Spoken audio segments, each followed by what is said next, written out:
पहले UP TET qualify नहीं हुआ कोई बात नहीं, बट पहले जो आपने गलती की है यूपी टेट में, अब आपको वो गलती नहीं करनी है। यूपी टेट 2026 4 इयर्स बाद आया है एंड आपको भी पता है कि यूपी टेट क्वालिफाई करना कितना ज़्यादा ज़रूरी है, क्योंकि अब जो सुपर टेट की वैकेंसी आएगी उसमें हमें मांगा जाएगा कि यदि आपका यूपी टेट पेपर 1 क्वालिफाई है तो आप सुपर टेट के लिए एलिजिबल है। और हो सकता है कि टीसीटी पीसीटी की भी वैकेंसी आए तो उसमें भी सेकंड पेपर को क्वालिफाई मान्य कर दिया जाए।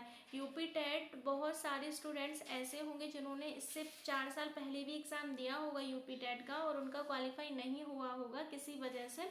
हो सकता है कि किसी वजह से सही स्ट्रेटजी के साथ आपने ना पढ़ाई की, उस वजह से भी हो सकता है, या कोई पर्सनल आपका रीज़न हो एंड काफ़ी सारी प्रॉब्लम्स होती हैं। तो मैं ये मानती हूँ कि जो हुआ उसको भूल जाना चाहिए, बट अब हमें कैसे तैयारी करनी है जिससे हमारी यूपी टेट फर्स्ट टाइम में क्वालिफाई हो जाए। ये वीडियो स्पेशली बिगनर्स के लिए है एंड जो यूपी टेट का एग्ज़ाम दे चुके हैं एंड अब दोबारा देने वाले हैं, ये वीडियो उनके लिए भी बहुत ज़्यादा हेल्पफुल है, क्योंकि आज हम बिगनर्स की भी बात करेंगे एंड जो एक्सपीरियंसेस हैं, जिनको यूपी टेट के बारे में पता है, जिन्होंने एग्ज़ाम पहले भी दिया है बट किसी थोड़े से मार्क्स की वजह से उनका क्वालिफाई नहीं हो पाया, तो आज की वीडियो स्पेशली उन सभी के लिए है। ओके, सो वीडियो को लास्ट तक ज़रूर देखना, क्योंकि इस वीडियो में मैं बहुत सारी चीज़ें डिस्कस करने वाली हूँ कि अब आपको वो कौन सी गलतियाँ हैं जो नहीं करनी है दोबारा से।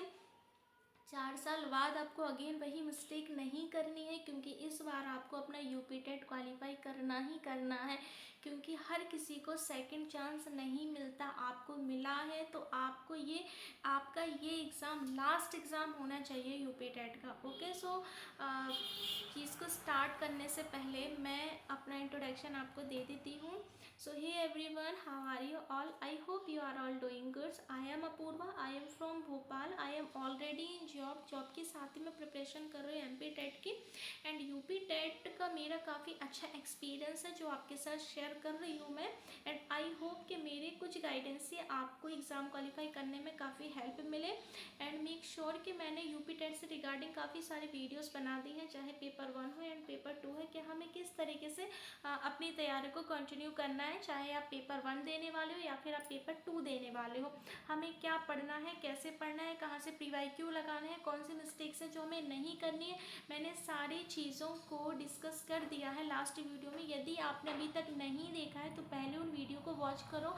आज मैं सिर्फ आपको ये बताने वाली हूँ कि आपने जो गलती 4 साल पहले की वो आपको नहीं करनी है।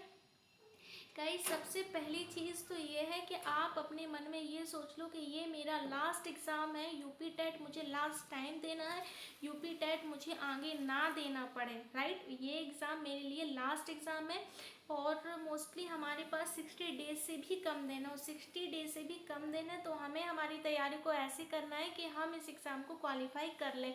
और एक बहुत अच्छी बात है कि इस बार भी नेगेटिव मार्किंग नहीं है यूपी टेट में, जैसे कि पहले एग्ज़ाम में भी नहीं थी नेगेटिव मार्किंग और इस बार भी नहीं है।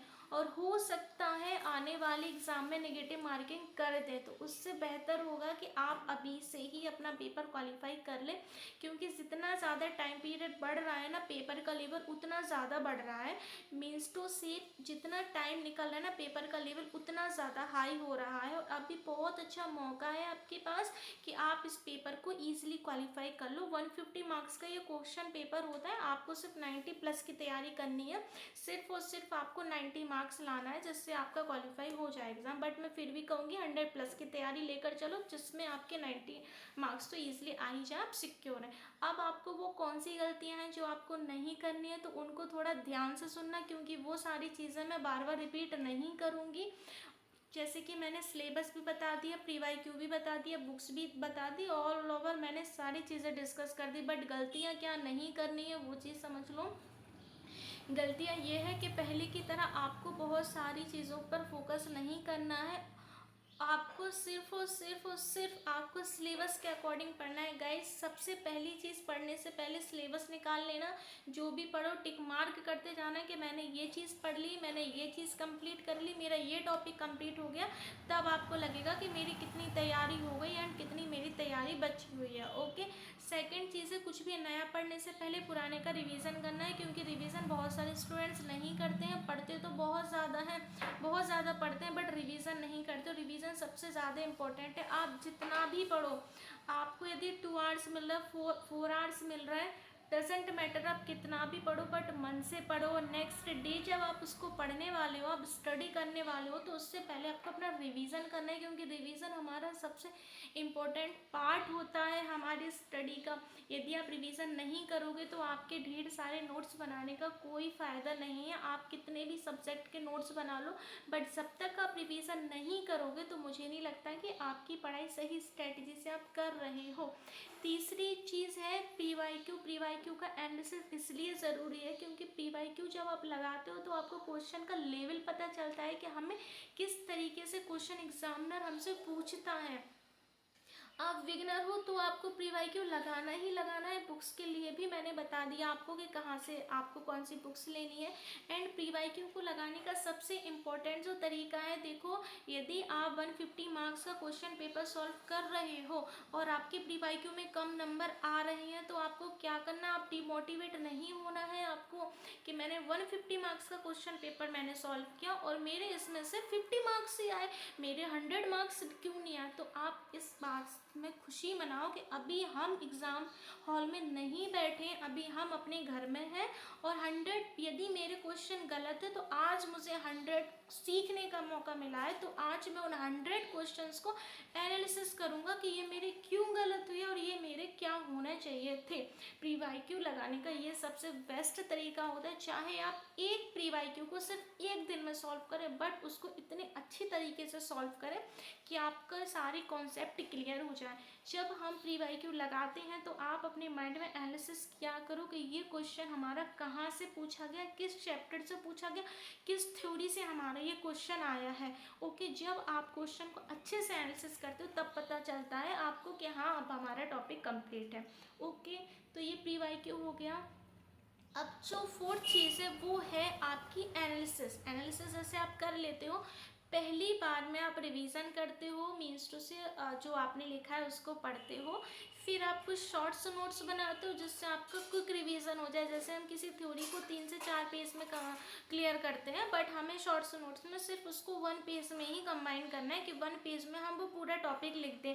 और आप जब उसका रिवीजन करो तो क्विक रिवीजन कर लो कि ये चीज़ इधर है, ये है। तो इस तरीके से करना है आपको कि नोट्स की भी एक शॉर्ट्स नोट्स वाली बुकलेट बनानी है आपको, जिसमें आप छोटे छोटे पॉइंट्स को लिखोगे। और प्रीवाईक्यू के लिए एक ऐसे बनाना कि जो आपकी चीज़ें गलत थी, जो आपको नहीं आती, आपने क्या सीखा, तो वो चीज़ें आप लिख पाओ।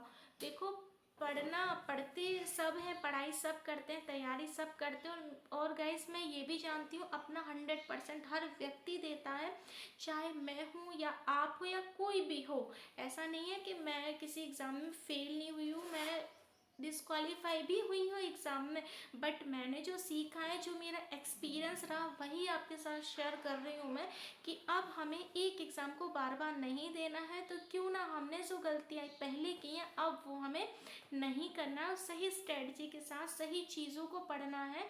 देखो, कोई भी टीचर यूट्यूब पर ऐसा नहीं है कि गलत पढ़ाता है। टीचर मतलब क्या होता है, टीचर होता है आप भी आने वाले टाइम में टीचर ही हो, राइट। कोई भी टीचर बुरा नहीं है, कोई भी टीचर गलत नहीं पढ़ाता है, बट अभी आप स्टूडेंट हो तो अभी आपको सिर्फ एक चीज़ पर फोकस करना है, ना कि 10 चीज़ों पर फोकस करना है। और यूपी टेट आपके लिए लास्ट एग्ज़ाम होना चाहिए। इसके बाद हमें यूपी टेट का कोई भी एग्ज़ाम नहीं देना है। जब भी कोई न्यू वैकेंसी आएगी तो हमें हमारा उसमें यूपी टेट क्वालिफाई होना ही चाहिए, क्योंकि जिनका सी टेट क्वालिफाई नहीं हुआ उनके लिए यूपी में यूपी टेट सबसे मस्ट है। सो यूपी टेट क्वालिफाई होना ही चाहिए। सीटेट के लिए एक अलग स्ट्रेटजी है। सीटेट क्वालिफाई करने से हमें सेंट्रल में प्रॉब्लम नहीं होती है, लाइक केवीएस, एनबीएस, बाकी सारे वैकेंसीज हैं, बट यूपी में हमारे यूपी टेट मस्ट है एंड सीटेट भी मस्ट है। बट अभी सीटेट तो नहीं, अभी यूपी टेट है, तो हमें पूरा फोकस अपने यूपी टेट पर देना है। आपको पता है यूपी टेट फैक्चुअल एग्जाम में फैक्चुअल चीज़ें पूछता है, तो आपको उन पर ज़्यादा फोकस करना है। देखो, सबसे इम्पोर्टेंट और लास्ट चीज़ जो मैं बताने वाली हूँ उसको ध्यान रखो और ध्यान से सुनो। सेल्फ बिलीव, यदि आपको अपने आप पर ही विश्वास नहीं है तो दुनिया में ऐसा कोई भी नहीं है जो आपको ये बता पाए कि आप ये कर सकते हो। सेल्फ बिलीव इतना रखो कि मैं यदि 101% अपना दे रही हूँ या दे रहा हूँ तो मुझे उसका आउटपुट मिलेगा। सेल्फ बिलीव रखो कि मैं इस एग्ज़ाम को क्वालिफाई कर ही लूँगा, कर ही लूँगी, कैसे भी करके एनी हाउ मुझे ये एग्ज़ाम क्वालिफाई करना ही करना है, मुझे इस एग्ज़ाम को दोबारा नहीं देना है। सेल्फ बिलीव रखो कि मेरा एग्ज़ाम क्वालिफाई हो जाएगा, क्योंकि जब आप ये सारी चीज़ें अपने माइंड में रखते हो तो फिर क्या होता है कि हमारा माइंड उसको रिकॉल करता है, हमें नए नए आइडियाज़ देता है, और सेल्फ बिलीव आपका जितना स्ट्रांग होगा आप उतना अच्छा कर पाएंगे।